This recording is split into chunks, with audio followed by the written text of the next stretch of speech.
ക്രിസ്തുവിൽ എല്ലാവർക്കും സ്നേഹവന്ദനത്തെ ഞായറാഴ്ച പ്രഭാതകാലത്ത് ഓർപ്പിക്കുന്നു. എന്നെ ശ്രവിക്കുന്ന, എന്നെ സ്നേഹിക്കുന്ന, ക്രിസ്തുവിനെ സ്നേഹിക്കുന്ന, ദൈവത്തെ കൂടുതൽ അറിയാൻ ആഗ്രഹിക്കുന്ന തലമുറകളുടെ നടുവിൽ കർത്താവിൻ്റെ തിരുവെഴുത്തുകളുമായി ഈ പ്രഭാതത്തിൽ നിൽപ്പാൻ ദൈവം എന്ന ഭാഗ്യത്തിനായി സ്തോത്രം. ഇന്നെടുക്കുന്ന വിഷയം ഒത്തിരി ഡിസ്റ്റർബൻസ് ഉണ്ടാക്കുന്ന വിഷയങ്ങളാണ്. പക്ഷേ അതെടുക്കാതെ തരവില്ല. കർത്താവിൻ്റെ പേരിൽ ഒരുപാട് അന്യായങ്ങൾ നടന്നുകൊണ്ടിരിക്കുമ്പോൾ, കർത്താവിൻ്റെ ദാപത്തിൽ ഒരുപാട് വിശുദ്ധിയില്ലാത്ത കാര്യങ്ങൾ നടന്നുകൊണ്ടിരിക്കുമ്പോൾ, ഇത് പറഞ്ഞാൽ എത്രത്തോളം പ്രകോപനം ഉണ്ടാവുമെന്ന് എനിക്കറിയാം. പക്ഷേ അത് പറയാതിരിക്കാൻ എനിക്ക് പറ്റത്തില്ല. കാരണം സത്യം പറയുന്നവർ ഒറ്റയ്ക്കായിരിക്കും, കള്ളം പറയുന്നവർ കൂട്ടത്തോടെ ആയിരിക്കും. നമ്മളിന്ന് ക്യാപ്ഷൻ ഇട്ടതുപോലെ യേശുവുമായി ബൈബിൾ എഴുതിയിരിക്കുന്ന യേശു ഇന്നത്തെ ക്രിസ്ത്യാനികൾക്ക് യാതൊരുവിധ ബന്ധവുമില്ല. തിരുവെഴുത്തിൽ എനിക്ക് തെളിയിക്കാനായിട്ട് പറ്റും. കാരണം തിരുവെഴുത്തിനകത്ത് യേശുക്രിസ്തു വരെ പറഞ്ഞിട്ടുണ്ട്, യേശുക്രിസ്തു ഇങ്ങനെ പറഞ്ഞിട്ടുണ്ട് എന്നൊക്കെ പറഞ്ഞ് പലരും കപലപ്രസംഗങ്ങൾ നടത്താറുണ്ട്. കർത്താവ് വരുമെന്ന് യഹൂദനോട് പറഞ്ഞ കാര്യം നമ്മളോട് പറഞ്ഞെന്ന് പറഞ്ഞ് ആൾക്കാരെ, ഞാൻ ഈ ഇടയ്ക്ക് ഞാനും ഇതുപോലെ പോയിട്ടുണ്ട്, അതുകൊണ്ടാണ് ഞാൻ പറഞ്ഞത്. ഇന്ന് കർത്താവ് സത്യം അറിയാനുള്ളൊരു ഭാഗ്യം എൻ്റെ ജീവിതത്തിൽ എനിക്ക് തന്നു. ഞാനൊരു നല്ല ആത്മീക ശുശ്രൂഷ രംഗത്ത് ജീവിച്ച ഒരാളാണ്. ആത്മീക ചർച്ചകളിൽ പോയിരുന്ന ഒരാളാണ്. ദൈവത്തെ അന്വേഷിക്കാൻ അവിടെ പോകണം എന്ന് ചിന്തിച്ചു പോയ ഒരു മനുഷ്യനാണ്. പക്ഷേ എനിക്ക് മനസ്സിലായി, പള്ളിയിലകത്തും പാതിരിയിലകത്തൊന്നുമല്ല കർത്താവ്, സർവശക്തനായ ദൈവം വസിക്കുന്നത് നമ്മുടെ ഉള്ളിലാണെന്നും നമുക്ക് മാറ്റമില്ലാതെ നമ്മൾ ഇനി എന്ത് ചർച്ചിൽ പോയിട്ടും കാര്യമില്ല എന്നും എനിക്ക് മനസ്സിലായി. ഞങ്ങളുടെ പള്ളിയിൽ പോകണ്ട എന്നൊന്നും പറഞ്ഞെന്നാരും പറഞ്ഞില്ലായിരുന്നു. നിങ്ങളുടെ ഇഷ്ടമാണ്, നിങ്ങളുടെ പ്രൈവസിയാണ്, നിങ്ങളുടെ ഇഷ്ടമാണ്, ഓരോരുത്തരുടെ ചിന്താഗതിയാണ്. ഞാനിന്ന് എടുക്കുന്നത് ബൈബിളിലെ യേശുവുമായി ഇന്നത്തെ ക്രിസ്ത്യാനിക്ക് യാതൊരുവിധ ബന്ധങ്ങളുമില്ല. ബൈബിളിലെ യേശുവുമായിട്ട് നിങ്ങൾക്ക് എന്തെങ്കിലും ബന്ധമുണ്ടോ? ഇല്ല. പിന്നെ ആരുമായിട്ടാണ് ബന്ധമുള്ളത്? അതിന്ന് തിരുവെഴുത്തുകളിൽ കൂടെ നമ്മൾ ശ്രദ്ധയോടെ ചിന്തിപ്പാൻ ആഗ്രഹിക്കുന്നു. പരിശുദ്ധാത്മാവ് നിങ്ങളെ നേർനിലത്തി നടത്തുമാറാകട്ടെ. ദൈവത്തിൻ്റെ പേരും പറഞ്ഞ് ഒത്തിരി കള്ളങ്ങൾ നടക്കുന്ന ഈ കാലഘട്ടത്തിൽ കർത്താവിൻ്റെ യേശുക്രിസ്തു എന്ന പേരിൽ ഒരുപാട് വ്യാജങ്ങൾ നടന്നുകൊണ്ടിരിക്കുമ്പോൾ സത്യം ലോകത്തിലെ പലരും അറിഞ്ഞിരിക്കണം. യേശുവിനെ സ്നേഹിക്കുന്നവരാണ്. ഹിന്ദു ആയാലും മുസൽമാനായാലും ജൈന മതക്കാരനായാലും ബുദ്ധ മതക്കാരനായാലും മുസൽമാനായാലും ക്രിസ്ത്യാനിയായാലും ഒക്കെ യേശു ക്രിസ്തുവിനെ സ്നേഹിക്കുന്നവരും തിരുവെഴുത്തുകളെ സ്നേഹിക്കുന്നവരാണ്. ബൈബിളിലെ വാക്യങ്ങൾ പലരും പറയുന്നത് ഞാൻ കേട്ടിട്ടുണ്ട്. പക്ഷേ ബൈബിൾ പോലും നിങ്ങൾക്ക് എഴുതിയതല്ല. ബൈബിൾ യഹൂദൻ്റെ ചരിത്രമാണ്, യഹൂദന് വേണ്ടി സൃഷ്ടിക്കപ്പെട്ടതാണ്. ബൈബിൾ യഹൂദൻ്റെ ചരിത്രമാണെന്ന് പറയാൻ കാരണം, പലരും ന്യായപ്രമാണം എന്ന് പറയുന്ന സംഭവത്തെ എടുത്ത് പണ്ട് പ്രസംഗിക്കാറുണ്ടായിരുന്നു. ഈ ന്യായപ്രമാണം എന്തിനാ കൊടുത്തതെന്നറിയാമോ? 40 വർഷം ഈജിപ്ഷ്യൻ കൾച്ചറിൽ അടിമത്തത്തിൽ ജീവിച്ച ഒരു സമൂഹത്തെ ദൈവം തിരിച്ച് വിളിച്ചുകൊണ്ട് വന്നിട്ട് 7 ദിവസം യാത്ര ചെയ്യേണ്ട സ്ഥലത്ത് 40 വർഷം വീണ്ടും യാത്ര ചെയ്ത് ദൈവത്തിൻ്റെ കൾച്ചർ പഠിച്ച് ദൈവം അവരെ ദൈവത്തിൻ്റെ മോഡൽ പണിയപ്പെട്ട് കൊണ്ടുവന്ന ഒരു ചിത്രമാണ് ന്യായപ്രമാണം എന്ന് പറയുന്ന ദൈവത്തിൻ്റെ 613 ഉപകൽപ്പനകളും 10 കൽപ്പനകളും അടങ്ങിയ ദൈവം കൊടുത്തിരുന്ന ഒരു സംഹിതയാണത്. ദൈവത്തിൻ്റെ കൾച്ചറിൽ ജീവിക്കണമെന്ന് ദൈവം അവരെ ചൂണ്ടിക്കാണിച്ചു കൊടുക്കുക. അവന് വേണ്ടി ഒരു ദേശം കൊടുത്തു. ആ ദേശത്തിൻ്റെ പേര് കനാൻ ദേശം എന്നാണ്. അവിടെ എത്തും വരെയും അതിനകത്ത് ദൈവം അവരെ പണിതുകൊണ്ടിരുന്നു. ആ പണിത് തീർന്നപ്പോഴാണ് അതിലെഴുതിയിട്ടുണ്ട്, അവരുടെ തലമുറകൾ അതിനകത്ത് കടന്നു വന്നു. അവർക്ക് കടക്കാൻ പറ്റില്ല, കാരണം അവർ ആ കൾച്ചറിൽ നിന്ന് മാറിയില്ല. ഞാനത് പറഞ്ഞതിൻ്റെ കാരണം, പുതിയ നിയമവും പഴയ നിയമത്തിലെ നിന്ന് ക്രിസ്തുവിങ്കിലേക്കുള്ളൊരു എന്ന് പറഞ്ഞാൽ ജഡത്തിൽ നിന്ന് ആത്മാവിലേക്കുള്ളൊരു യാത്രയാണ് പഴയ നിയമം മുതൽ പുതിയ നിയമം വരെ തിരുവെഴുത്തിൽ കാണിച്ചിരിക്കുന്നത്. ഇതിലെഴുതിയിരിക്കുന്ന പല സംഭവങ്ങളും പല ചിത്രങ്ങളും നിങ്ങൾക്ക് ഗുണപാഠങ്ങളായിട്ടാണ്. ഒരിക്കലും ബൈബിൾ വേണ്ടെന്ന് ഞാൻ പറയത്തില്ല. ബൈബിളിനകത്തുള്ള കണ്ടൻസ് നമുക്ക് വളരെ പ്രാക്ടിക്കബിളായിട്ട് ഈ കാലഘട്ടത്തിൽ ഉപയോഗിക്കേണ്ടതാണ്. പണ്ട് മോശ ചെങ്കടലിന് നടുവിൽ നിന്നപ്പോൾ വെള്ളം വിഭാഗിക്കപ്പെട്ടു എന്ന് പറഞ്ഞ് അടി കൂടിയിട്ടൊന്നും ഒരു കാര്യമില്ല. കാരണം ഇന്ന് നീ ചെന്ന് നിന്ന് ഒരു പ്രളയം വരുമ്പോൾ, ഒരു സുനാമി വരുമ്പോൾ ചെന്ന് നിന്നാൽ ഒന്നും സംഭവിക്കത്തില്ല, നീ മുങ്ങി ചാകത്തേ ഉള്ളൂ. കാരണം അത് പ്രാക്ടിക്കബിൾ ആയിട്ട് ദൈവത്തിൻ്റെ ആ ഒരു മിസ്റ്ററി കാണിക്കാൻ വേണ്ടി ദൈവം എഴുതി വെച്ചിരിക്കുന്ന കാര്യങ്ങളാണ്. നമ്മുടെ ലൈഫിൽ അതുകൊണ്ട് പ്രയോജനമില്ല എങ്കിൽ ഇനി ചെങ്കടലല്ല, ഇനി ഏത് കടൽ, അറബി കടൽ വെട്ടി മാറിപ്പോയാലും നമുക്ക് പ്രയോജനമൊന്നുമില്ല. അപ്പോൾ ഈ തിരുവെഴുത്തിൽ അന്ന് അവരെ ആ ഈജിപ്റ്റ്, ഞാൻ ചോദിക്കട്ടെ, അതിലെഴുതിയിട്ടുണ്ട് പാരയുമായി നീ വെളിക്കിറങ്ങാൻ പോകണം. ഇന്ന് പാരയായിട്ടാണ് യൂറോപ്യൻ ക്ലോസറ്റിൽ വെളിക്കിറങ്ങാൻ പോകുന്നത്. തുറന്നു ചോദിക്കുക, നിൻ്റെ യഹോവയായ ദൈവം നിങ്ങളുടെ ഇടയിൽ വരുമ്പോൾ നിങ്ങളുടെ അശുദ്ധി കാണാതിരിക്കാൻ നിങ്ങളതിനെ മറവ് ചെയ്യണം. ഇന്ന് മറവ് ചെയ്യാൻ നിങ്ങളത് എടുത്തുകൊണ്ട് പോകുക. 613 കൽപ്പനകളിലൊരു കൽപ്പനയാണ്. അപ്പോൾ അതിലെഴുതിയിരിക്കുന്ന കാര്യം അവരുടെ കൾച്ചർ മാറിപ്പോയി. ആ കൾച്ചറിലേക്ക് അതിൽ ഒരുപാട് കാര്യങ്ങളുണ്ട് കേട്ടോ, അത് എനിക്ക് പറയാൻ പറ്റത്തില്ല. ഒരുപാട് കാര്യങ്ങൾ, അവരുടെ സഹോദരിമാരെ വരെ ഭാര്യമാരെയായി എടുക്കുന്ന, അവരുടെ കൾച്ചറിനെ നശിപ്പിച്ച് കളഞ്ഞ ഈജിപ്ത്യ അടിമ സംസ്കാരത്തെ ദൈവം അവരിൽ നിന്ന് പുറത്തു കൊണ്ടുവന്ന്, ദൈവം യഹൂദൻ്റെ പിറകിലായിരുന്നു ദൈവത്തിൻ്റെ കണ്ണ്. ആ ദൈവം അവരെ മോൾഡ് ചെയ്ത് പണിതുകൊണ്ടുവരികയാണ്. ആ പണി തീർന്നത് ക്രിസ്തുവിൽ നിന്ന് വന്നപ്പോഴാണ് ആ പണി തീർന്നത്. ഈ ബൈബിളിനകത്ത് യേശു വന്ന് അവരെ രക്ഷകനായി സ്വീകരിക്കുന്ന ഒരു രംഗമുണ്ട്. അല്ലെങ്കിൽ യേശുക്രിസ്തുവോടെ വന്നു അവരെ രക്ഷിക്കുകയാണ്. കർത്താവായ യേശുക്രിസ്തുവിൽ വിശ്വസിക്കുക, എന്നാൽ നീയും നിൻ്റെ കുടുംബവും രക്ഷ പ്രാപിക്കും. ഇതാ വാക്യം. ഞാൻ ചോദിക്കട്ടെ, ഇന്ന് കവലപ്രസംഗത്തിലോ പള്ളിയിലോ ചെന്നിട്ട് കർത്താവായ യേശുവിൽ വിശ്വസിക്കുക, നീയും നിൻ്റെ കുടുംബവും രക്ഷ പ്രാപിക്കുമെന്ന് പറഞ്ഞാൽ അത് സത്യം പറഞ്ഞാൽ വ്യാജമാണ്. കാരണം കർത്താവായ യേശുക്രിസ്തുവിനെ വിശ്വസിച്ചാൽ നീയും നിൻ്റെ കുടുംബവും രക്ഷ പ്രാപിക്കുമെന്ന് പറഞ്ഞത് പൗലോസ് കാരാഗൃഹ പ്രമാണിയോട് പറയുന്ന വേർഡാണ്. അവരെന്തിൽ നിന്നാണ് ആ കാലഘട്ടത്തിൽ രക്ഷ പ്രാപിക്കുന്നതെന്ന് നിങ്ങൾ ചിന്തിക്കണം. വരാൻ പോകുന്ന യഹൂദൻ്റെ വലിയ ന്യായവിധി, യേശുക്രിസ്തു ക്രൂശിൽ തൂങ്ങിക്കിടന്നപ്പോൾ ആ ക്രൂശിൽ വെച്ച് പറഞ്ഞു, നിൻ്റെ രക്തം ഞങ്ങളുടെ മേലും ഞങ്ങളുടെ തലമുറകളുടെ മേലും വരട്ടെ എന്ന് പറഞ്ഞ ആ വേർഡിൽ നിന്ന് അവർക്ക് ജഡ്ജ്മെൻ്റ് അവർ സമ്മതിക്കുകയാണ്. അവർക്ക് വരാൻ പോകുന്ന ശിക്ഷാവിധിയിൽ നിന്ന് നിന്നെ നിൻ്റെ കുടുംബത്തെ രക്ഷിപ്പാൻ കർത്താവിന് കഴിയും എന്ന് പൗലോസ് പറയുകയാണ്. അതെടുത്ത് ഇന്നത്തെ പള്ളിയിൽ പറഞ്ഞിട്ട് യാതൊരുവിധ കാര്യവുമില്ല. കർത്താവായ യേശുക്രിസ്തു വിശ്വസിച്ച നീ നിൻ്റെ കുടുംബം രക്ഷ പ്രാപിക്കുന്നു. എന്തിൽ നിന്ന് രക്ഷ പ്രാപിക്കും? ശിക്ഷ വന്നാലല്ലേ രക്ഷ പ്രാപിക്കത്തുള്ളൂ. അപ്പോൾ അവർ പറയുന്നത്, നിങ്ങളിന്ന് അനുഭവിക്കുന്ന കടഭാരങ്ങൾ, ഇന്ന് അനുഭവിക്കുന്ന രോഗങ്ങൾ, മാനസിക സംഘർഷങ്ങൾ, കുടുംബ പ്രശ്നങ്ങളെല്ലാം, ഞാൻ ഇന്നത്തെ സത്യാവസ്ഥ പറയുകയാണ്, ഇതെല്ലാം യഥാർത്ഥത്തിൽ ശാപമാണ്, രക്ഷയില്ലാത്ത പ്രവൃത്തികളാണ്, പ്രതികൂലങ്ങളാണെന്നെല്ലാം പറഞ്ഞ് അവരെ കബളിപ്പിക്കുകയാണ്. ദൈവം നമ്മളെ യേശുവിനെ ഭൂമിയിൽ അയച്ചത് യഹൂദൻ്റെ രക്ഷയ്ക്കായിട്ടാണ്. അല്ലാതെ ഇന്ത്യയിലെ ഏതോ ഒരു ഭാഗത്ത് ആര്യ സംസ്കാരത്തിൽ ജീവിച്ചിരുന്ന നിങ്ങളുടെ രക്ഷയ്ക്കായിട്ടല്ല. യഹൂദൻ്റെ സംസ്കാരത്തിൽ യഹൂദനെ രക്ഷിക്കാനായിട്ട് യേശുക്രിസ്തു അവരുടെ ഇടയിൽ പ്രത്യക്ഷപ്പെട്ടു. എന്തുകൊണ്ടാണ് നിങ്ങളുടെ ഇടയിൽ പ്രത്യക്ഷപ്പെടാത്തത്?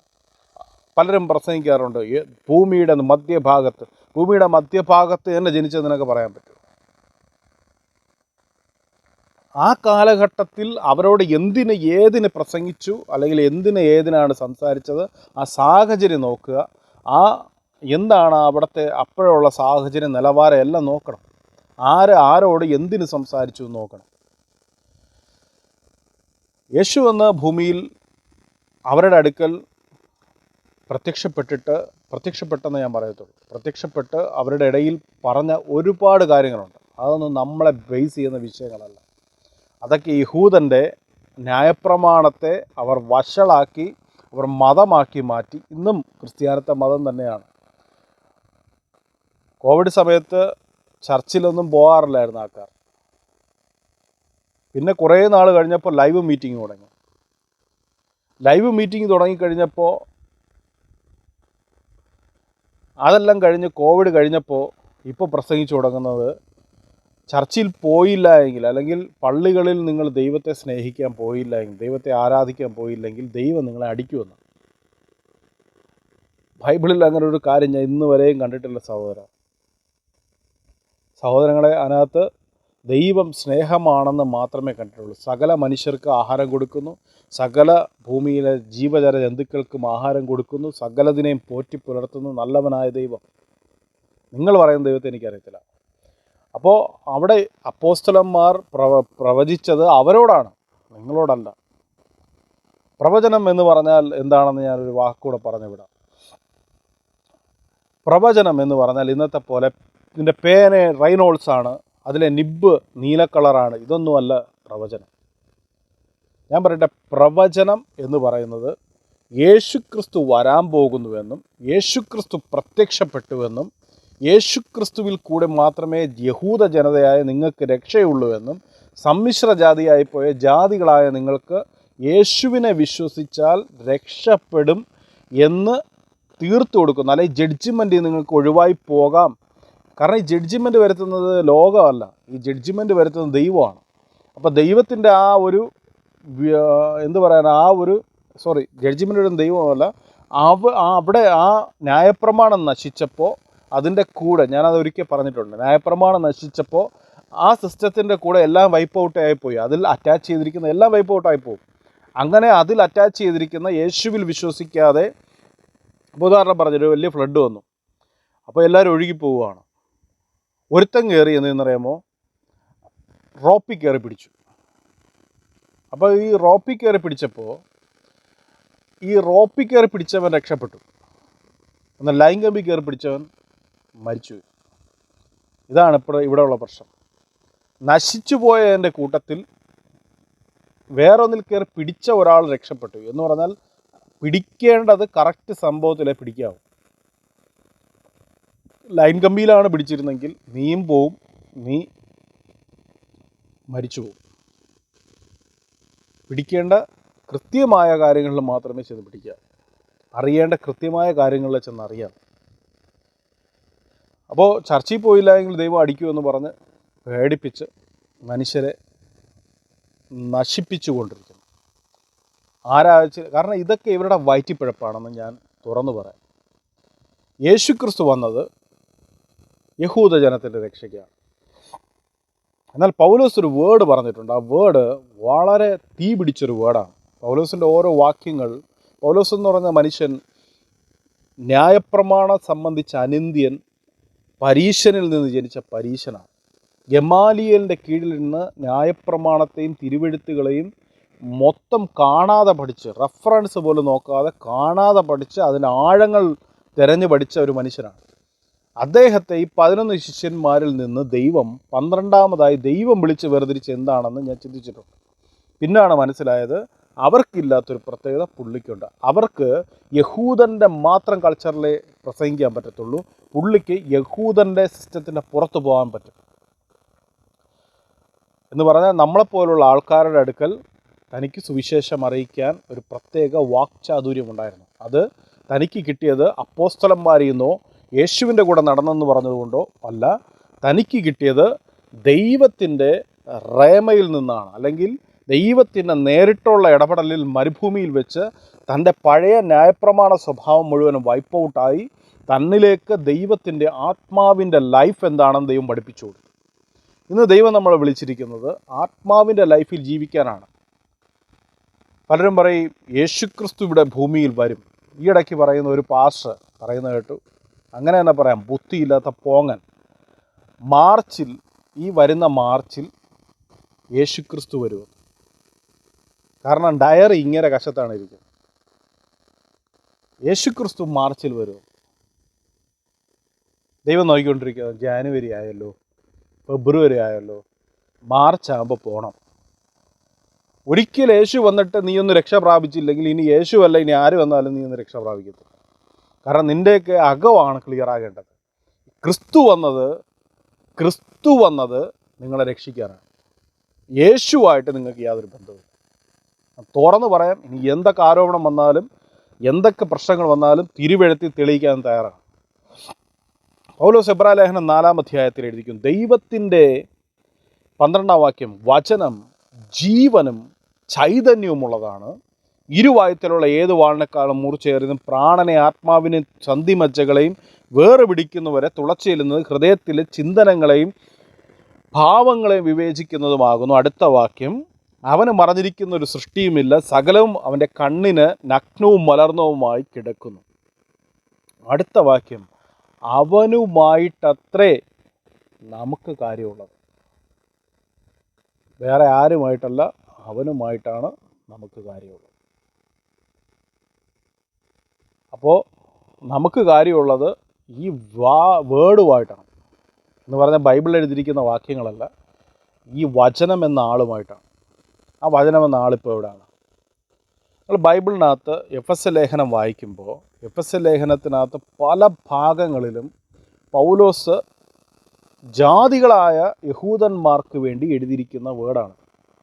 അപ്പോൾ പൗലോസ് അത് എഴുതുമ്പോൾ പൗലോസ് ആ എഴുത്തിനകത്ത് കൊടുത്തിരിക്കുന്ന ഒരു കണ്ടൻ്റുണ്ട്. നിങ്ങളത് വായിക്കുന്നവർ പലരും ചുമ്മാ മറിച്ചു പോകുന്ന രംഗങ്ങളുണ്ട്. ആ തുടക്കത്തിൽ വായിക്കുമ്പോൾ അവിടെ എഴുതിയിട്ടുണ്ട്, എഫെസോസിലുള്ളവർക്കും വിശുദ്ധന്മാർക്കും എന്ന് തുടങ്ങുന്നുണ്ട്. ബ്രാക്കറ്റിനകത്താണ് എഫെസോസിലുള്ളവർക്ക്, അവർക്കും പുറത്തുള്ളവർക്കും വേണ്ടി താൻ എഴുതുന്നതാണ്. അപ്പോൾ എഫെസോസിലുള്ളവർക്കും ആ വാക്യം, ആ അധ്യായം മുഴുവനും വേണം, ആ ലേഖനം വേണം.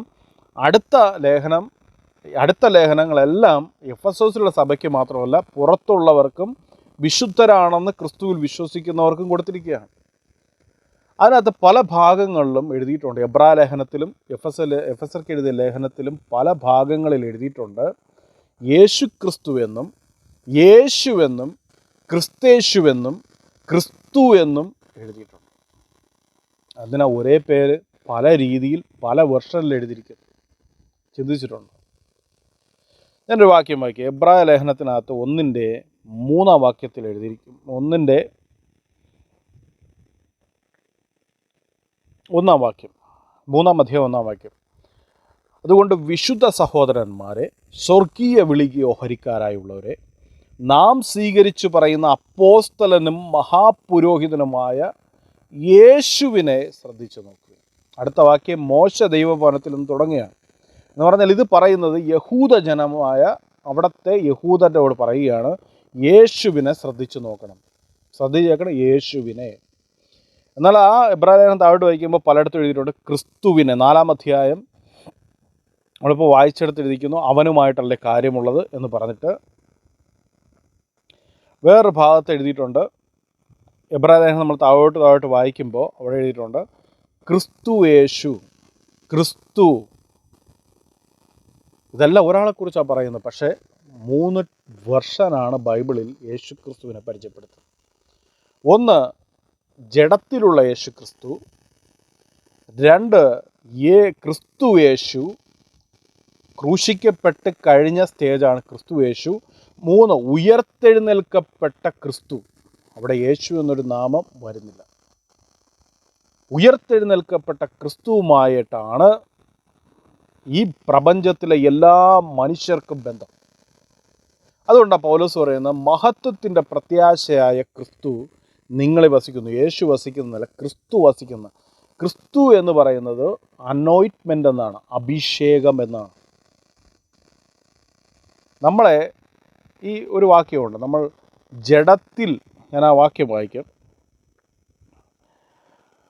Thank you holy spirit.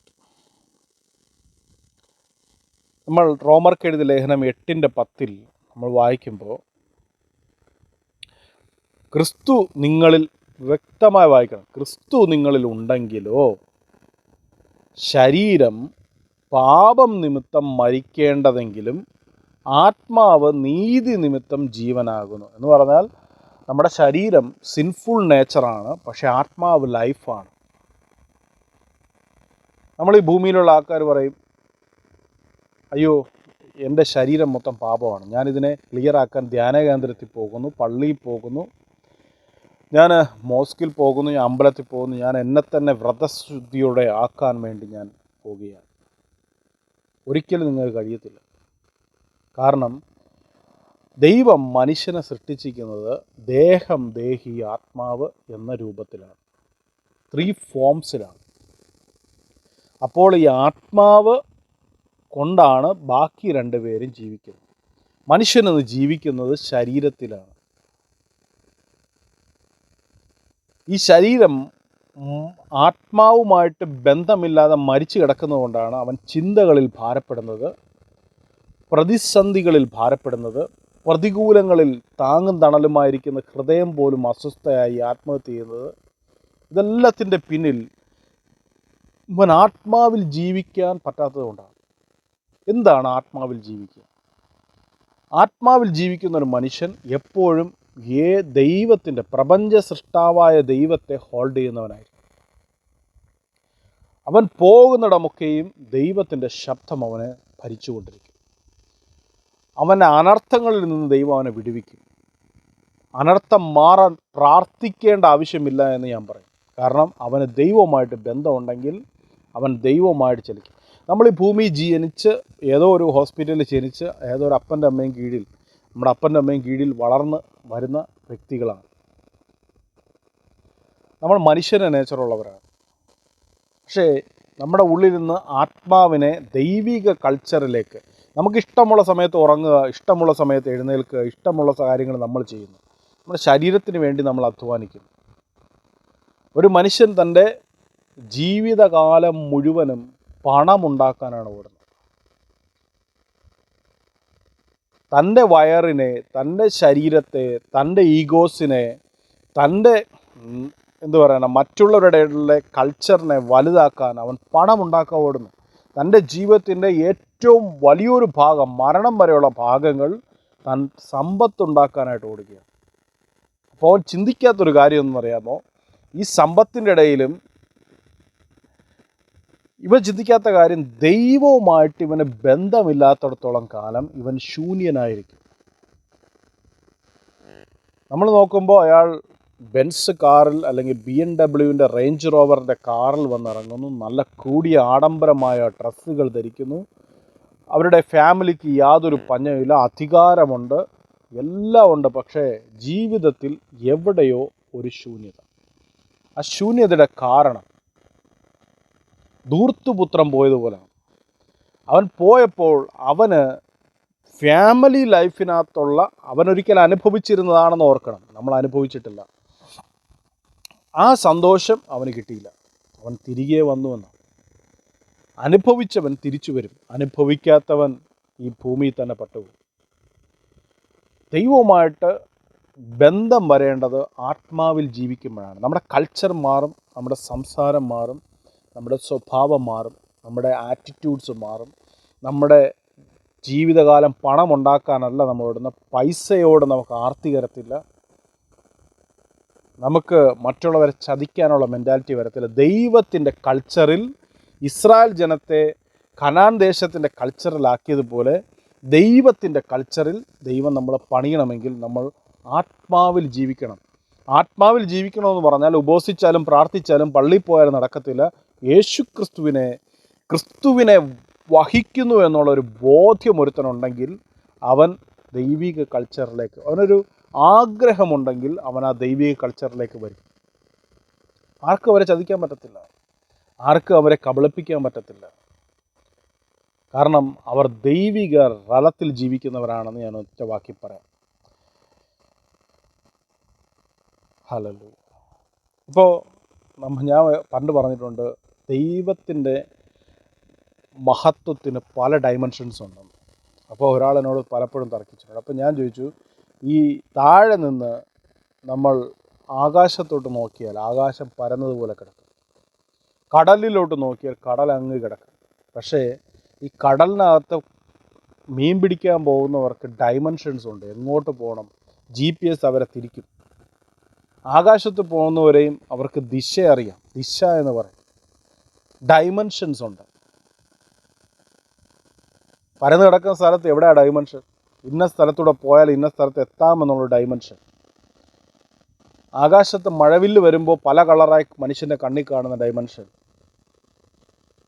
എത്രയോ അകലെ നിൽക്കുന്ന ചന്ദ്രനെ കാണുന്ന, നക്ഷത്രങ്ങളെ കാണുന്ന, ചെറുതായി കാണുന്ന മനുഷ്യന് ഡൈമെൻഷൻ. മനുഷ്യനെപ്പോഴും പരിമിതമാണ്.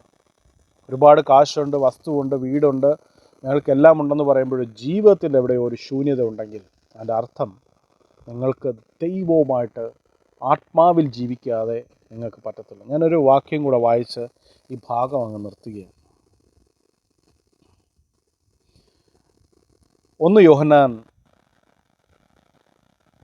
4:5 അവർ ലൗകികന്മാരായകയാൽ ലൗകികമായത് സംസാരിക്കുന്നു, ലോകം അവരുടെ വാക്ക് കേൾക്കും. നമ്മളൊക്കെ ഈ ഭൂമി ജീവിക്കുന്നവരാണ്. പ്രത്യേകിച്ച് 2024 ടെക്നോളജി വളർന്നു എന്ന് പറഞ്ഞ് ജീവിക്കുന്നവരാണ്. എത്ര ടെക്നോളജി വളർന്നാലും ഞാൻ നിങ്ങളോട് പറയാം, ഒരു തുള്ളി രക്തം നിങ്ങൾക്ക് സ്വയമേ ക്രിയേറ്റ് ചെയ്യാൻ പറ്റത്തില്ല. ബിക്കോസ് ദൈവമാണ് അതിൻ്റെ അവകാശം. അപ്പോൾ നിങ്ങൾക്ക് ലിമിറ്റേഷൻസ് ഉണ്ട്, പരിമിതികളുണ്ട്. ഈ 2024 ടെക്നോളജി വളർന്നു, ഞങ്ങൾ വളരെ ഫോർവേഡ് മുമ്പോട്ട് പോയിട്ടുണ്ട് എന്നൊക്കെ പറഞ്ഞ് അഹങ്കരിക്കുന്ന ആൾക്കാർ ഒറ്റ കാര്യം ആലോചിച്ചാൽ കൊള്ളാം. ഏറ്റവും കൂടുതൽ ക്രൈംസ്, ഏറ്റവും കൂടുതൽ മാനസിക തകർച്ചകൾ, ഏറ്റവും കൂടുതൽ കുടുംബ പ്രശ്നങ്ങൾ, ഏറ്റവും കൂടുതൽ രോഗികൾ, ഏറ്റവും കൂടുതൽ സാമ്പത്തിക ഞെരുക്കമുള്ളവർ, ഏറ്റവും കൂടുതൽ ദരിദ്രർ, ഏറ്റവും കൂടുതൽ ഒരു നേരത്തെ അന്നത്തിന് പോലും വകയില്ലാത്തവർ ക്രിസ്ത്യാനികളാണ്. എല്ലാവരുമല്ല, ഏറ്റവും കൂടുതൽ ക്രിസ്ത്യാനികളാണ്. കഷ്ടത്തിൽ കൂടി മാത്രമേ ദൈവരാജ്യത്തിൽ കടക്കാൻ പറ്റത്തുള്ളൂ എന്ന് പറയുന്ന മണ്ടന്മാർ, അത് വിശ്വസിക്കാനിരിക്കുന്ന പാവപ്പെട്ട ജനങ്ങൾ, അവർ വന്ന് കാറിലിറങ്ങിയിട്ട് കഷ്ടതയെക്കുറിച്ച് പറഞ്ഞ് കാറിൽ നിന്ന് തന്നെ നല്ല വസ്ത്രം, കൂടിയ വസ്ത്രങ്ങൾ ഇടുന്നത് 3000-4000 രൂപയുടെ ഡ്രസ്സുകൾ ഇട്ട് അടിച്ചു പൊളിച്ചു പോകുമ്പോൾ ഇന്നും കഷ്ടതയോടെ വേർപ്പ് കൊണ്ട് അധ്വാനിച്ച് അവരുടെ ശരീരം കളഞ്ഞ ആ സമ്പത്തെടുത്തുകൊണ്ട് വന്ന് പള്ളികളിൽ കൊടുത്താൽ ദൈവം പ്രസാദിക്കത്തില്ല. പള്ളികളിൽ കൊടുത്താൽ ആ പണം ദൈവദാസന്മാർ അടിച്ചു പൊളിച്ച് നടക്കും. ഞാൻ കണ്ടിട്ടുള്ള ഒത്തിരി കാര്യങ്ങളിൽ ഒത്തിരി തിന്മകളുണ്ട് ക്രിസ്ത്യാനി ലോകത്തിനകത്ത്. ക്രിസ്തു നിങ്ങളിൽ വസിക്കുന്നു എന്ന് പൗലോസ് പറയുന്നു. പൗലോസ് അവരെ പള്ളിയിലേക്ക് ക്ഷണിച്ചില്ല. യേശുക്രിസ്തു പള്ളി ഉണ്ടാക്കിയില്ല. അവരുടെ സിനഗോഗുകളിൽ അവർ കൂടി വന്നതിൻ്റെ കാരണം അവിടെയാണ് യഹൂദന്മാർ ഉണ്ടായിരുന്നത്. വളരെ മതത്തിൻ്റെ തീവ്രതയിൽ ജീവിച്ച യഹൂദന്മാരോട് സംസാരിക്കാൻ അവർക്ക് കഴിഞ്ഞുവെങ്കിൽ അവർ ജാതികളെ വിളിച്ച് പള്ളിയിൽ കൊണ്ടുവന്നില്ല, ജാതികൾക്ക് വേണ്ടി പള്ളി കെട്ടിക്കൊടുത്തില്ല. ഈയിടയ്ക്കൊരു പാസ്റ്റർ പ്രസംഗിക്കുന്നുണ്ട്, കൂടാരപ്പണി ചെയ്തു പൗലോസ് എന്ന്. ശരി, കൂടാരപ്പണി ചെയ്തു. ആ കൂടാരം പള്ളിയായിരുന്നു എന്ന് പറയുന്ന ഒരു മണ്ടനെ ഞാൻ കണ്ടു. അധ്വാനിച്ച് ജീവിക്കണം. അധ്വാനിച്ച് ജീവിക്കുന്നതിൻ്റെ ഇടയിൽ ദൈവത്തെ മഹത്വപ്പെടുത്തണം. എങ്ങനെയെന്നറിയാമോ? ജീവിതം കൊണ്ട്. ഇവിടെ ഈ ഭൂമിയിൽ, മനോഹരമായ ഭൂമി ജീവിക്കാൻ പറ്റാത്തവർക്ക് ഒരിക്കലും ദൈവരാജ്യത്തിൽ പോയി ജീവിക്കുക എന്ന് പറഞ്ഞുകൊണ്ട് ജീവിക്കരുത്. സ്വർഗത്തിൽ എനിക്ക് ദൈവം വലിയ ഉണ്ട ഉണ്ടാക്കി വെച്ചിട്ടുണ്ട്. ഒരിക്കലും നിങ്ങളവിടെ പോകത്തില്ല. കാരണം അങ്ങനൊരു സ്ഥലമില്ല. ദൈവം വസിക്കുന്ന പ്ലാറ്റ്ഫോം നമ്മുടെ ഉള്ളിലാണ്. ഇതാ മനുഷ്യരുടെ ഇടയിൽ ദൈവത്തിൻ്റെ കൂടാരം. എന്തിനാ ദൈവം മനുഷ്യൻ്റെ ഇടയിൽ ഒരു സമാഗമന കൂടാരം ഉണ്ടാക്കി വെച്ചെന്നറിയാമോ? ദൈവത്തിൻ്റെ ഇഷ്ടം നിങ്ങളുടെ അകത്ത് വസിക്കാനാണ്, നിങ്ങളുടെ കൂടെ വസിക്കാനാണ്. ഈ പ്രപഞ്ചത്തിനകത്ത് മനുഷ്യൻ മാനുഫാക്ചർ ചെയ്യുന്ന ഒരു സാധനത്തിനകത്ത് മനുഷ്യൻ കയറിയിരിക്കാൻ പറ്റത്തില്ല. മനുഷ്യൻ്റെ ലേബൽ വേണമെങ്കിൽ ഒട്ടിക്കാം, ബ്രാം ആൻഡ് സൺസ്, അല്ലെങ്കിൽ അവൻ്റെ ബ്രാൻഡ് ഒട്ടിക്കാം. പക്ഷേ ഒരിക്കലും അതിനകത്ത് കയറിയിരിക്കാൻ പറ്റത്തില്ല. ഒരു ഫാൻ ഉണ്ടാക്കിയ ആളാണെന്ന് പറഞ്ഞ് അകത്ത് കയറിയിരിക്കാൻ പറ്റത്തില്ല. ഗ്രൈൻഡർ ഉണ്ടാക്കിയ ആളാണെന്ന് പറഞ്ഞ് ഗ്രൈൻഡറിനകത്തോ ഫ്രിഡ്ജിനകത്തോ കയറിയിരിക്കാൻ പറ്റത്തില്ല. വേണമെങ്കിൽ അവൻ്റെ പേര് ബ്രാൻഡ് പോലെ ഒട്ടിക്കാം. പക്ഷേ പ്രപഞ്ച സൃഷ്ടാവ് സൃഷ്ടിച്ച മനുഷ്യൻ്റെ ഉള്ളിൽ ദൈവം വസിച്ചിട്ട് പറയുകയാണ്, ഞാൻ നിൻ്റെ ഉള്ളിൽ വസിച്ച് നിന്നെ ആത്മാവിൽ നിന്ന് ശരീരത്തെ ജീവിപ്പിക്കുന്ന അവസ്ഥയിലേക്ക് കൊണ്ടുവരും. ആത്മാവിൽ കൂടി ശരീരം ജീവിച്ചാൽ നമ്മൾ പോകുന്ന വഴികൾ അനുഗ്രഹിക്കപ്പെട്ടിരിക്കും. നമുക്ക് ഈ പ്രപഞ്ചത്തിൽ ജീവിച്ച് മതിയാകുകയില്ല. കാരണം നമുക്ക് സാറ്റിസ്ഫൈയോടെ മരിക്കേണ്ടി വരും. സംതൃപ്തിയോടെ നമുക്ക് മരിക്കാം. സംതൃപ്തിയോടെ നമുക്ക് കാര്യങ്ങൾ ചെയ്തെടുക്കാൻ പറ്റും. യേശുക്രിസ്തു വന്നത് യഹൂദൻ്റെ രക്ഷയ്ക്കാണ്. ക്രിസ്തു വെളിപ്പെട്ടത് നമുക്ക് വേണ്ടിയാണ്. ഇന്ന് ഈ ബൈബിളിൽ കാണുന്ന പലതും എടുത്ത് പലരും വേണ്ടാത്ത രീതിയിൽ പ്രസംഗിക്കുന്നുണ്ട്. ഞാൻ പറയട്ടെ, നിങ്ങൾ ജനത്തെ കബളിപ്പിച്ചാൽ ആ കാശ് വാങ്ങി, പാവപ്പെട്ട ജനത്തിൻ്റെ കാശ്, അവർ വേർപ്പൊഴുകി ഉണ്ടാക്കുന്ന കാശ് നിങ്ങൾക്ക് 10 രൂപയാകട്ടെ കൊണ്ടിടുമ്പോൾ അത് വാങ്ങി കീശയെ വെച്ച് നിങ്ങൾ ആഹാരം കഴിച്ച് നിങ്ങൾ നിങ്ങളുടെ കുഞ്ഞുങ്ങൾക്ക് പകർന്നു കൊടുത്താൽ അതൊരിക്കലും ദൈവവേലയല്ല. കൊടുത്താൽ നാളെ ആ കുഞ്ഞുങ്ങൾ നിങ്ങൾക്കെതിരെ നിൽക്കും. ഒത്തിരി പാസ്റ്റർമാരുടെ മക്കളെ എനിക്കറിയാം, ഒത്തിരി പേരുമായിട്ട് ബന്ധമുണ്ട്. നിങ്ങൾ പാവപ്പെട്ടവൻ്റെ കയ്യിൽ നിന്ന് പിടിച്ചു പറിച്ച്, കർത്താവ് ഒരിക്കലും നിങ്ങളോട് പണം കൊടുക്കാൻ പറഞ്ഞിട്ടില്ല, വാങ്ങി നിങ്ങൾ പോക്കറ്റിൽ വെച്ച് ജീവിക്കാൻ വേണ്ടി മറ്റുള്ളവരെ ചൂഷണം ചെയ്താൽ നിങ്ങളുടെ പേരാണ് കവർച്ചക്കാർ. നിങ്ങൾ ആ പണം എടുത്ത് നിങ്ങളുടെ മക്കൾക്ക് കൊടുത്താൽ, ഈ ലോകത്തിൽ ദൈവം വെച്ചിരിക്കുന്ന മനുഷ്യൻ്റെ ഒരു റൂളുണ്ട്, ആ മക്കൾക്ക് കൊടുത്താൽ അവരുടെ സങ്കടം അല്ലെങ്കിൽ അവരുടെ കണ്ണുനീര് നിങ്ങളുടെ കുഞ്ഞുങ്ങളുടെ മേലും വരാൻ സാധ്യതയുണ്ട്. അതുകൊണ്ട് നിങ്ങൾ എന്ത് വേണമെങ്കിൽ തർക്കിച്ചോ, പക്ഷെ സത്യത്തിന് നേരെ നിൽക്കരുത്. കാരണം സത്യം, കൃപയും സത്യവും നിറഞ്ഞ ഒരൊറ്റ ആളേ ഉള്ളൂ, അതിൻ്റെ കർത്താവാണ്. ക്രിസ്തുവുമായിട്ടാണ് നമുക്ക് ബന്ധം, വേറെ ഒന്നുമായിട്ട് ബന്ധമില്ല. നമുക്ക് വേണമെങ്കിൽ ഇതിനകത്ത് തിരുവെഴുത്തുകൾ പലതും എടുത്ത് കോട്ട് ചെയ്യാം, സംസാരിക്കാം, അതൊക്കെ നമ്മുടെ ഗുണപാഠങ്ങളാണ്. പക്ഷേ ക്രിസ്തുവുമായിട്ടാണ് നമുക്ക് ബന്ധം. ഞാനിത് പറഞ്ഞ് ഇവിടെ നിർത്തുകയാണ്. ഞാൻ ആരെ വിമർശിക്കുകയോ ബഹളം വയ്ക്കുകയോ ഒന്നുമല്ല.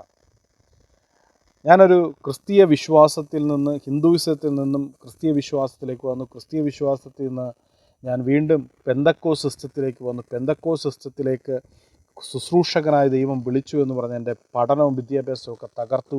അതിനുശേഷം വീണ്ടും ഞാൻ കർത്താവിൻ്റെ വേലയ്ക്ക് വേണ്ടി വന്നു. കർത്താവ് എന്നെ വിളിച്ചു എന്നെനിക്ക് 100% ബോധ്യം വന്നു. കാരണം അസത്യം പറയുന്നതിനിടയിൽ ഒരു യോശുവേനെയും കാലേബിനെ പോലെ ആ കനാൻ ദേശം ഒറ്റുനോക്കാൻ പോയതിനിടയിൽ ഒരുപാട് ശബ്ദത്തിനിടയിൽ മങ്ങിപ്പോയ 2 ശബ്ദമുണ്ട്. അത് യോശുവയുടെയും കാലേബിൻ്റെ ശബ്ദമാണ്. പക്ഷേ അവരുടെ ശബ്ദത്തിന് ദൈവത്തിൻ്റെ ശബ്ദം പിറകിലുണ്ടായിരുന്നു. കാലങ്ങൾ കുറേ പോയി. യോശുവയും കാലേബും കനാൻ നാട്ടിൽ ചെന്ന് കയറി. ബാക്കിയുള്ളവർ കനാൻ നാട് കാണാൻ പോലും കഴിയാതെ മരിച്ചുപോയി. ഞാൻ പറയട്ടെ, സത്യത്തിന് നിങ്ങളെ മുമ്പോട്ട് നയിക്കാൻ പറ്റും. സത്യത്തിന് നിങ്ങളെ ബലപ്പെടുത്താൻ പറ്റും. സത്യമായ ക്രിസ്തു എന്ന ഏക സത്യത്തിന് നിങ്ങളെ നടത്തി ബലപ്പെടുത്താൻ പറ്റും. നിങ്ങളുടെ തലമുറകളെ സൂക്ഷിക്കാൻ പറ്റും. നിങ്ങളെ സകലത്തിൽ നിന്നും വിടുവിക്കാൻ പറ്റും. കാരണം അവനാണ് നിങ്ങളുടെ ഉള്ളിൽ വസിച്ച് നിങ്ങളോട് സംസാരിക്കുന്ന സർവശക്തനായ ദൈവം.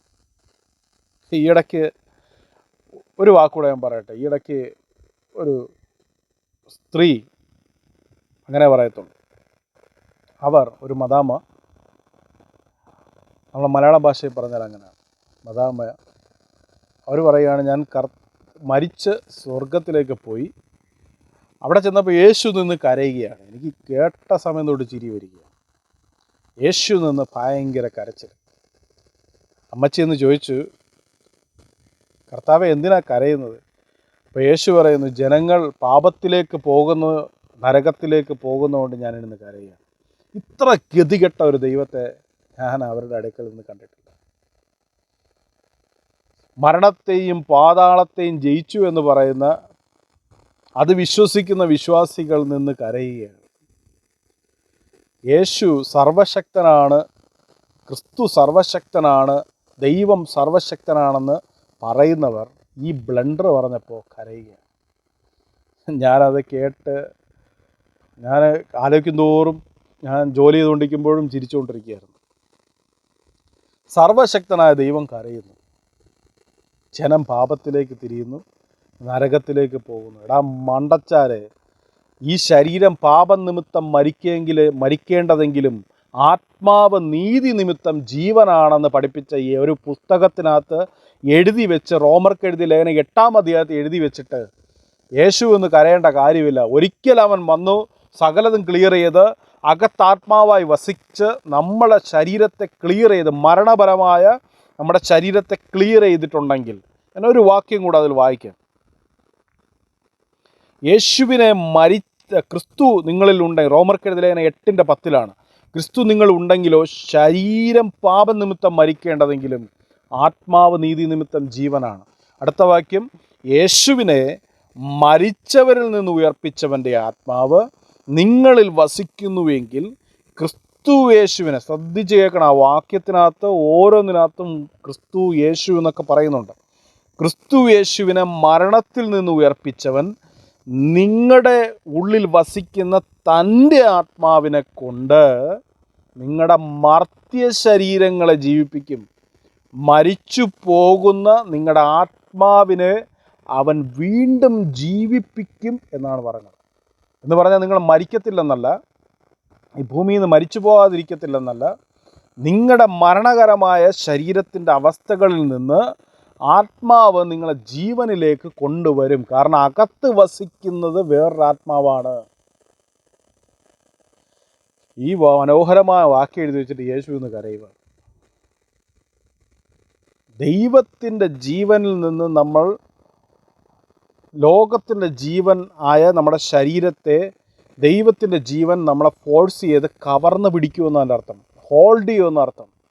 പിന്നെ കാണുന്നത് ലോകത്തിൻ്റെ ജീവനല്ല, നമ്മൾ ദൈവത്തിൻ്റെ ജീവൻ. അത് ഒരു യേശുക്രിസ്തു അകത്ത് നിന്ന് നമ്മളെ ഭരിക്കുന്ന കാലത്തോളം നമ്മൾ അതിന് സബ്മിറ്റ് ചെയ്ത് കൊടുക്കേണ്ട ഒരു കാലമുണ്ട്. ഒരുപാട് കാലം കഴിയുമ്പോൾ നമ്മൾ ദൈവിക കൾച്ചറിലേക്ക് മാറും. അന്ന് ഈ ഭൂമിയിൽ നമ്മൾ ദൈവത്തിൻ്റെ രാജ്യത്തെ വെളിപ്പെടുത്തുന്നവരായി തീരും. ഒരുപാട് സയൻസ് ജീവിച്ചിരുന്ന മനോഹരമായ ക്രിസ്തീയ അന്തരീക്ഷത്തിനകത്ത് ഞാൻ കണ്ട് അവരെ എക്സൈറ്റോടെ ചിന്തിച്ചിരുന്ന കാലഘട്ടമായിരുന്നു. ഇന്നെനിക്ക് മനസ്സിലായി അവർ ചിന്തിച്ച് പൊയ്ക്കൊണ്ടിരുന്ന പാത്ത് ഇതായിരുന്നു. ഇന്നത്തെ ക്രിസ്തീയത്വം യേശുവിനെ മറയാക്കി കൊള്ളരുതായ്മ ചെയ്യുന്ന കാലഘട്ടമാണ്. അതുകൊണ്ട് പള്ളിയിൽ പോയി 10 രൂപ എടുത്ത് ഇടുന്നതിന് മുമ്പേ ചിന്തിക്കണം, ഞാൻ ദൈവത്തിനല്ല കൊടുക്കുന്നത്, പള്ളിക്കാണ് കൊടുക്കുന്നത്, പാസ്റ്ററിനാണ് കൊടുക്കുന്നത്, ദൈവത്തിനല്ല. ദൈവവേലയ്ക്കാണ് കൊടുക്കുന്നതെന്ന് ആരെങ്കിലും ഇനി പറഞ്ഞാൽ അവൻ്റെ തലയിൽ ചൂല് മാറി അടിക്കണമെന്ന് ഞാൻ പറയും. കാരണം കർത്താവിന് നിങ്ങളുടെ പണം വേണ്ട, ദൈവത്തിന് നിങ്ങളുടെ കാശ് വേണ്ട, ദൈവത്തിന് നിങ്ങളുടെ സബ്മിഷൻ മാത്രം മതി. കർത്താവ് എന്നിൽ വന്ന് വാഴുന്ന ദൈവത്തിന് മഹത്വം, എൻ്റെ ഉള്ളിൽ വസിച്ച് എന്നെ നടത്തുന്ന ദൈവത്തിന് മഹത്വം, ഞാൻ അങ്ങേക്ക് കീഴ്പ്പെട്ട് തരുന്നു എന്ന് പറയുന്ന സബ്മിഷൻ മാത്രമേ ദൈവം ആഗ്രഹിക്കുന്നുള്ളൂ. ഇല്ലാതെ നിൻ്റെ പേഴ്സിലെ പൈസയും ATM കാർഡൊന്നും ദൈവത്തിന് ആവശ്യമില്ല. എനിക്കെതിരെ ചീത്ത വിളിക്കാൻ ആരെങ്കിലും വന്നാൽ അവന് നല്ല രീതിയിൽ ഞാൻ തിരിച്ചു കൊടുക്കും. കാരണം ഞാൻ ജനിച്ചു വളർന്ന സ്ഥലം അങ്ങനെയാണ്. എൻ്റെ ഉള്ളിൽ മാറ്റം വന്നുകൊണ്ടിരിക്കുന്നേ ഉള്ളൂ. അതുകൊണ്ട് ഇങ്ങോട്ടാരും കയറി ചൊറിയാനായിട്ട് വരണ്ട എന്ന് ഞാൻ ഒരു NB നോട്ടീസ് ബോർഡ് പറയുകയാണ്. കാരണം എൻ്റെ മെസ്സഞ്ചറിനകത്ത് ഒത്തിരി ചീത്ത പറയുന്ന ആൾക്കാർ വരുന്നുണ്ട്. അവരുടെ കൾച്ചർ അങ്ങനെയാണ്. ഇനി പറയുമ്പോൾ ഞാൻ അതുപോലെ സ്ക്രീൻഷോട്ട് എടുത്ത് ഇടും എന്ന് ഓർമ്മ വേണം. എപ്പോഴും ക്ഷമിക്കാൻ ഞാൻ ക്രിസ്തുവല്ല എന്നും ഞാൻ ഓർപ്പിക്കുന്നു. കർത്താവ് നമ്മളെ അനുഗ്രഹിക്കട്ടെ. ഞാൻ ഇപ്പോൾ അവസാനമെടുത്ത വാക്യത്തിൻ്റെ പൂർണ്ണരൂപം ഒരു ദിവസം ലൈവിൽ പൂർണ്ണമായിട്ട് എടുത്തു തരാം. എങ്ങനെയാണ് ക്രിസ്തു നമ്മൾ വസിക്കുന്നത്, എങ്ങനെ അത് തിരിച്ചറിയും, എങ്ങനെ നമുക്ക് ജയകരമായി ജീവിക്കാം. പള്ളിയിൽ പോയി ഫാസ്റ്റിംഗ് എടുത്ത് പാസ്റ്റർമാരുടെ കയ്യിലേക്ക് സ്തോത്രക്കാഴ്ച തിരികെ വെച്ചാലൊന്നും കർത്താവിനെ പ്രസാദിപ്പിക്കാൻ പറ്റത്തില്ല. ന്യായപ്രമാണം തലകുത്തി അനുസരിച്ച് പൗലോസ് പറയുന്നു എനിക്ക് പ്രസാദിപ്പിക്കാൻ കഴിഞ്ഞില്ലെന്ന്. അപ്പോൾ പ്രസാദിപ്പിക്കണമെങ്കിൽ എന്ത് ചെയ്യണമെന്ന് കർത്താവ് തന്നെ ലേഖനത്തിൽ പൗലോസിൽ കൂടി എഴുതി വെച്ചിട്ടുണ്ട്.